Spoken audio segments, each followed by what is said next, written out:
or you may end up a mourning. Oh yeah. What man sow is what man reap, yeah. You can't plant corn and expect to reap peas. What a man sow is what a man reap, yeah. You cannot plant corn and expect to reap peas. The wages of sin is death, oh. Sinners sin no more, and you can forget about it.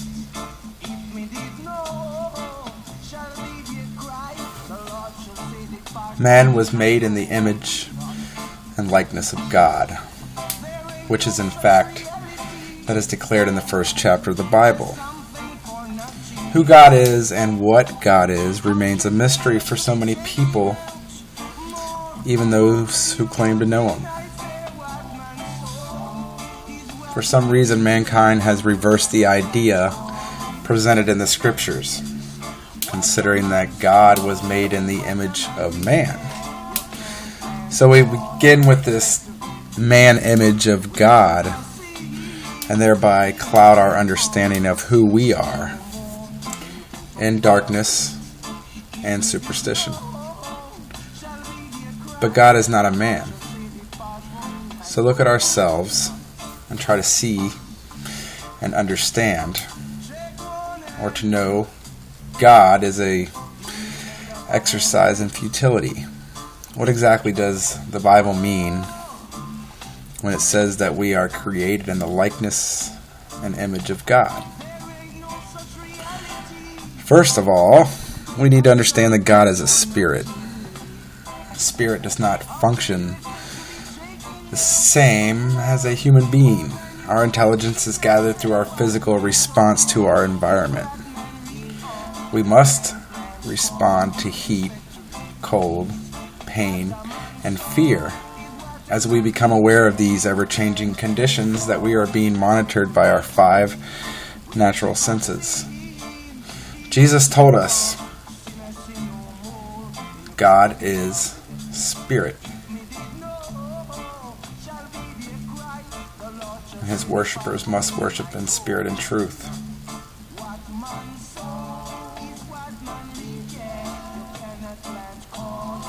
So Jesus said God is a spirit belonging to another world that is not physical or material.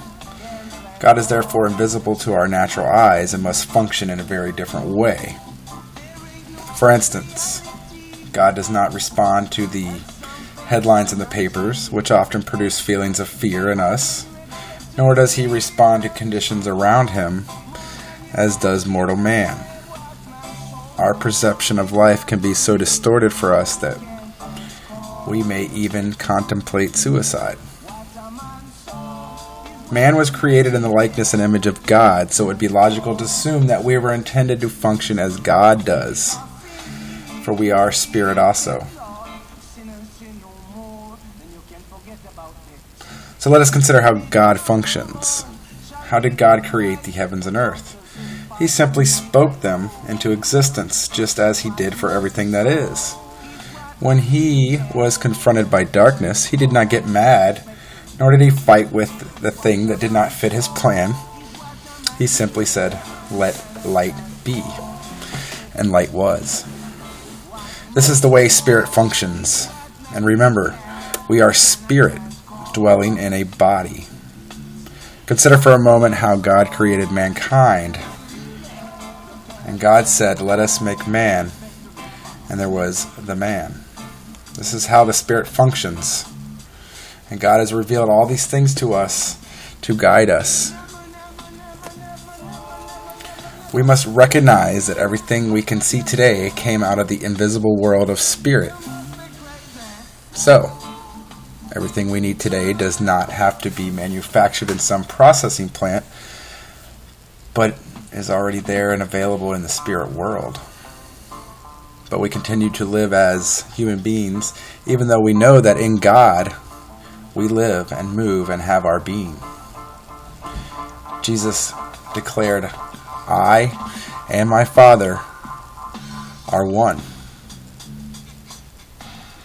The Creator and the created could never be anything else but one, for they belong to the same infinite world of spirit. But of course, most times we think we are different from God because we have a body. However, your body and God are also connected, as the psalmist tells us in Psalm 139. In your book, all my members were written, which in continuance were fashioned, when as yet there was nothing there. What is this, quote, book that is mentioned in the 139th Psalm? It is our subconscious mind, which we call our consciousness. That is what began putting our body together by taking a single cell and fashioning it and molding all of our organs, putting them together in order. This consciousness functions day and night and never sleeps. It has started your heart beating, and it kept it going ever since. It is not some super machine, but is an integral part of our true spirit being.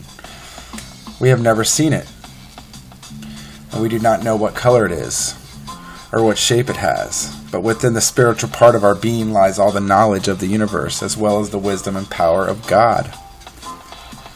If we cut our finger, it does not go to work silently supplying the skin cells and the muscle cells required to heal the finger. After a few days, we even forget that we had to cut it all. We were created in the likeness and image of God, and that image has been stored in our consciousness. And if it is allowed to, it will constantly work towards restoring our minds to that image. We notice that Jesus said quite a lot about faith and the impact it has on our subconscious and our conscious. The duality of our being is evidenced by the fact that we now have a conscious mind as well as a subconscious mind. The truth is that we do not have two minds. We only have one. But most people have ignored the subconscious mind, thinking only about our conscious mind, which we use every day. The difference between the two is this. We train our conscious mind through education and culture, out of which we form our attitudes and develop our emotional responses, enabling us to live our lives on our own terms. If I said that 2 plus 2 was 5, you would tell me that I'm wrong because your conscious mind said the answer was 4. We program our conscious mind to suit whatever we happen to believe about God and everything else. We may feel unloved because our parents are divorced, or because we believe that we are not beautiful. You may say, I am not as clever as others are, so you do not attempt to do things because you do not believe you are capable of doing them. All these thoughts do not just float off into space, but they are established in your conscious mind and then passed on to your subconscious mind, which does not argue with what you have declared to be truth. Your consciousness receives such thoughts without question, and because it has the power to create, it actually brings them into expression in your life as an effect. The child who declares that they do not know enough to pass the exam will fail without a doubt because our thoughts must find expression. In this case, the expression is failure. Our thoughts are often the cause of an effect that will be manifest in our lives as sickness, failure, or sorrow, and problems. Usually we put the blame back on God for sickness or failure in some form or another, when the real reason for the problem is because our thinking was not according to truth. Negative thoughts of anger, jealousy, pride, or uncleanliness will all produce an adverse effect on our lives.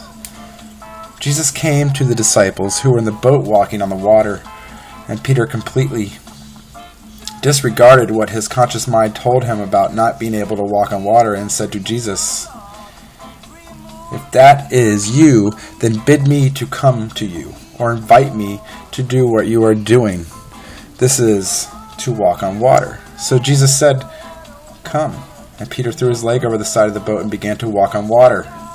But at a certain point, his conscious mind kicked in, generating fear in his heart by telling him, "You cannot do this." Immediately that thought registered fear, and the conscious brought forth the manifestation of that fear, causing him to sink.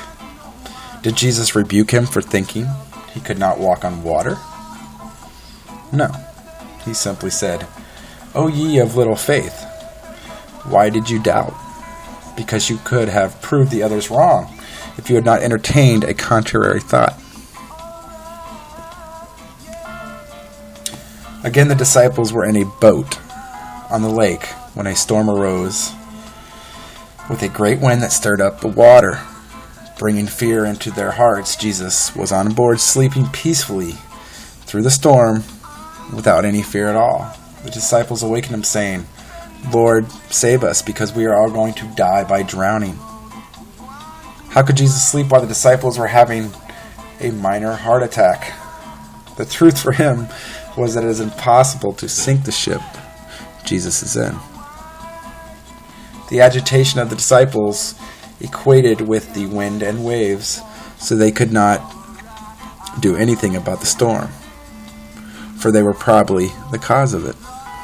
So Jesus introduced the glorious peace that was in his heart to the elements, saying,